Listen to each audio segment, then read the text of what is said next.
Video ini membahas tentang pengertian akuntansi dasar.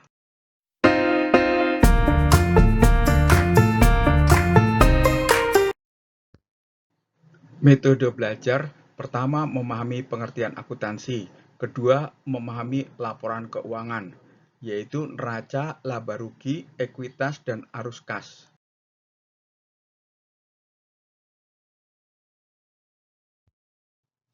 Sebelumnya, mari kita bahas pengertian akuntansi, yaitu suatu proses. Satu, mencatat atas transaksi-transaksi yang bersifat keuangan. Kedua, mengklasifikasikannya. Ketiga, meringkas dan melaporkan dalam suatu metode tertentu. Keempat, menginterpretasikan dan menganalisa data keuangan tersebut. Berikut ini kita akan membahas laporan keuangan.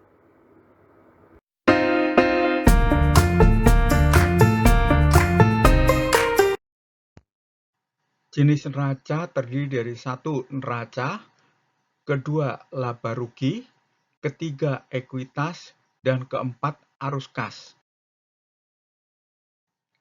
Pengertian neraca dimulai dari pasifa, berupa modal atau ekuitas, untuk pembiayaan aktiva, berupa pembelian tanah dan bangunan serta mesin, dan juga bahan baku serta uang kas untuk operasi pemutarkan siklus usaha. Kemudian, bila kekurangan modal kerja, maka dapat hutang lancar dan hutang jangka panjang untuk pembiayaan aktiva tersebut.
Pengertian neraca.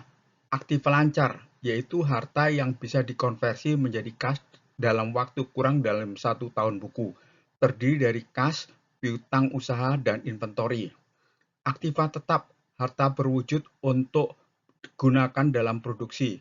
Terdiri dari aktiva tetap, tanah dan bangunan, mesin dan peralatan, dan aktiva tidak berwujud.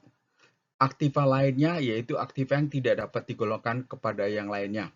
Hutang lancar adalah hutang yang harus dilunasi kurang dari 1 tahun buku.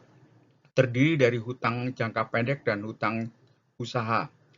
Hutang jangka panjang adalah jangka waktunya lebih dari 1 tahun buku. Terdiri dari hutang jangka panjang. Ekuitas adalah hak kekayaan bersih pemilik dalam perusahaan. Terdiri dari modal, laba ditahan, dan laba tahun berjalan.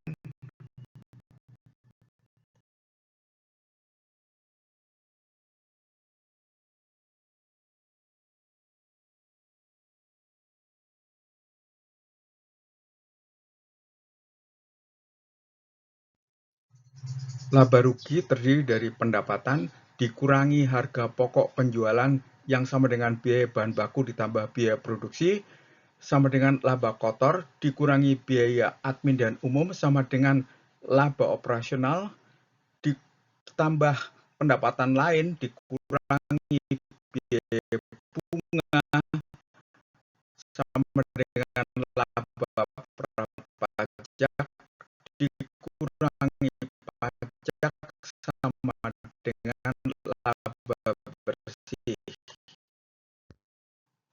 Berikutnya, pengertian ekuitas. Dalam membahas ekuitas, ilustrasinya adalah sebagai berikut.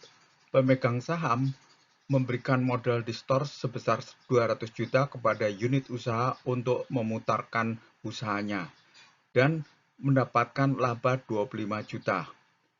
Kemudian pembayaran dividennya 5 juta kepada pemegang saham sehingga laba ditahannya adalah 25 juta dikurang 5 juta sama dengan 20 juta. Sehingga modal adalah uang tunai disetorkan kepada pemegang saham kepada unit usaha. Jangka waktu modal sepanjang unit usahanya beraktivitas. Laba rugi ditahan yaitu yang dihasilkan pada periode tahun-tahun sebelumnya. Laba rugi tahun berjalan adalah yang dihasilkan pada periode tahun berjalan. Berikutnya kita membahas tahapan menyusun laporan ekuitas. Untuk membahas ekuitas, kita mulai dari laporan ekuitas pabrik roti Sari Manis. Mulai dari modal awal tahun 2020, modal 200, laba ditahan 20, total 220. Kemudian aktivitas tahun 2020, laba tahun berjalan 25, pembagian dividen 5 juta, hingga totalnya adalah 20 juta. Sehingga modal awal tahun 2021, modal 220, laba ditahan 10, dan total 240.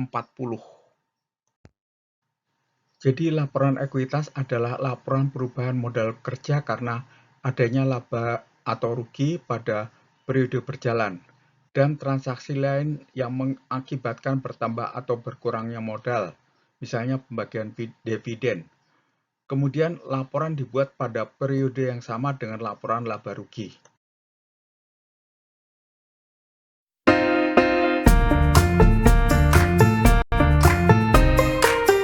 Metode kedua adalah metode tidak langsung atau indirect cash flow, yaitu penyusunannya dilakukan sesuai dengan laporan laba rugi dan neraca. Kemudian merubah dari basis akrual menjadi berbasis kas. Artinya, laba atau rugi harus sesuai dengan cara mengoreksi pengaruh dari transaksi bukan dengan kas. Misalnya depresiasi dan amortisasi. Kemudian aktivitas penerimaan dan pengeluaran kas dikelompokkan juga menjadi kegiatan operasional, kegiatan investasi, dan pembiayaan dari perusahaan tersebut. Untuk menyusunnya, kita harus memastikan bahwa sudah ada dua sumber data yang digunakan, yaitu laporan rugi laba periode berjalan dan neraca periode yang sedang berjalan dengan neraca periode tahun sebelumnya.